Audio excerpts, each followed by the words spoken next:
चलो समझ कैसे है ये वाला कैसे है? आप कितने का दे रहे हैं? अच्छा ₹5 ये करेला कितने? भाई साहब खांसी हो रही है तो आप यहाँ क्यों घूम रहे हैं? क्यों क्यों नहीं घूम सकता मैं? खांस रहे हैं। आपको कोरोना हो गया है, खांसी हो रही है, आप कोरोना फैला सकते हैं। क्यों जिनको खांसी होती है वही कोरोना फैला सकते हैं क्या? नहीं, ऐसा तो नहीं होता है, लेकिन आपको तो निश्चित है। लेकिन कोरोना तो आपको भी हो सकता है, सब्जी वाले को भी हो सकता है। आप तो सब्जी वाले से सट कर सब्जी चुन रहे थे, आप भी तो घुसे जा रहे थे वहाँ। ओ भाई साहब, आपका मास्क नाक से नीचे लटक रहा है, ऐसे मास्क पहनने का कोई फायदा नहीं है।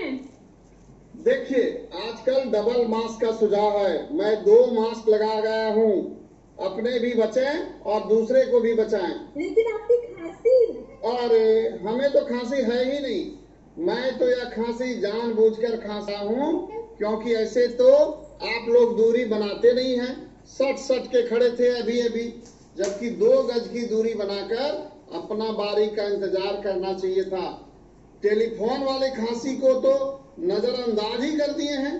याद आएगा जब कोरोना हो जाएगा, जब कुछ आप खरीदने निकलते हैं तो लेते समय आप भूल ही जाते हैं कि दूरी बनानी है और कोरोना फैला हुआ है।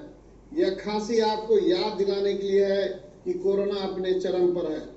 आप भी भीड़ में खांस दें, लोगों को कोरोना की याद आ जाएगी, लोग दूरी बना लेंगे और आपको भी दूरी बनाने की सलाह देंगे। यानी यह नकली खांसी भीड़ हटाएगी, शारीरिक दूरी बढ़ाएगी, मास्क ठीक से पहनने का याद दिलाएगी और कोरोना से हम सबको बचाएगी। हाँ, ये है कोरोना से बचाने वाली खांसी। तो चलिए खांसते हैं।